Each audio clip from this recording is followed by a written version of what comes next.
Nah, di bab 1 ini saya akan bahas bab yang berjudul pengantar jaringan 2G dan arsitekturnya. 2G sendiri adalah generasi kedua jaringan seluler yang menggunakan teknologi digital untuk menggantikan sistem analog atau 1G. Standar paling umum di jaringan 2G adalah GSM atau Global System for Mobile Communication. Arsitektur jaringan GSM terdiri dari 3 subsistem utama. Yang pertama yaitu Mobile Station perangkat pengguna. Perangkat pengguna yang terdiri dari handset dan SIM card. Yang kedua, base station subsistem komponen BTS dan BSC. Terdiri dari BTS dan BSC. Bertanggung jawab atas komunikasi radio dan manajemen kanal. Lalu yang ketiga adalah network dan switching subsistem komponen inti. Berisi komponen inti seperti MSC, HLR, VLR, EIR, dan AWC. Mengatur identifikasi pelanggan, lokasi, serta proses autentifikasi. Signaling menjadi elemen penting agar setiap komponen jaringan dapat saling bertukar informasi kontrol seperti saat panggilan dimulai, berpindah sel, atau diakhiri. 2. Yakni konsep dasar signaling pada 2G.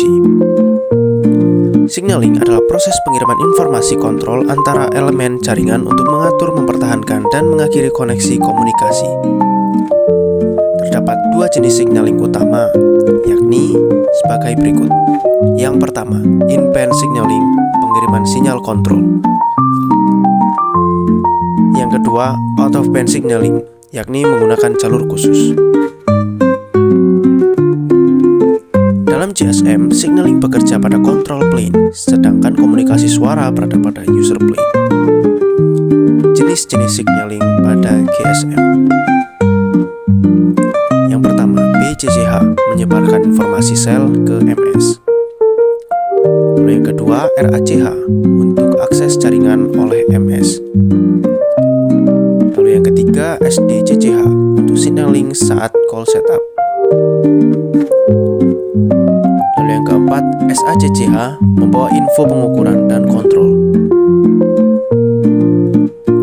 Lalu yang kelima, FACCH membawa signaling cepat seperti handover. Bab 3, Signaling System Number 7. Signaling System nomor 7 adalah sistem signaling digital out of band yang digunakan untuk pertukaran pesan kontrol di jaringan telepon digital dan GSM.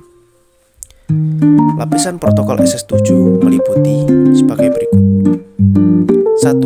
MTP menangani pengiriman pesan jaringan. Yang kedua, SCCP menyediakan addressing dan koneksi. Yang ketiga, TCAP mengatur transaksi yang singkat. Lalu yang keempat ada MAP, membawa fungsi GSM seperti SMS dan call setup. Contoh dari penggunaan SS7 yakni saat ada panggilan masuk, SS7 membantu menentukan lokasi MSC, tujuan, dan mengatur koneksi. Saat SMS dikirim, pesan dibawa melalui MAP SMS antara MSC dan SMS. Bab 4, routing dalam jaringan GSM. Routing adalah proses menentukan jalur terbaik untuk mengirimkan sinyal dari pengirim ke penerima. Dalam GSM, routing dilakukan berdasarkan identitas pelanggan, IMSI atau MSI SDN, dan lokasi terakhir FLR atau MSC. Proses routing panggilan adalah MSC asal meminta ke HLR lokasi ke MSC tujuan. HLR memberikan informasi routing MSRN. Panggilan diarahkan ke MSC tempat pelanggan aktif. MSC tujuan menghubungi BSC dan BTC tempat MSC berada. Routing juga digunakan pada pengiriman SMS melalui SMSC dan MSC. Handover antar sel untuk menjaga koneksi saat berpindah area. Roaming internasional di mana routing diatur oleh HLR dan parameter global little d. Bab 5, proses signaling and call setup and handover.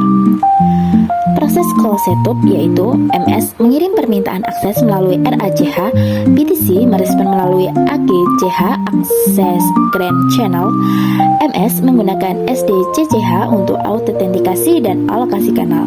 Setelah sukses, kanal TCH Traffic Channel dibuka untuk komunikasi suara. Proses handover sendiri yaitu terjadi ketika MS berpindah dari satu sel ke sel yang lain. BSC atau MSC mengatur perpindahan agar panggilan tidak terputus. FACCH digunakan untuk mentransfer informasi penting dengan cepat. Proses handover bisa terjadi karena 1. Intra BSC handover antar BTC dalam BSC sama. 2. Inter BSC handover antar BSC.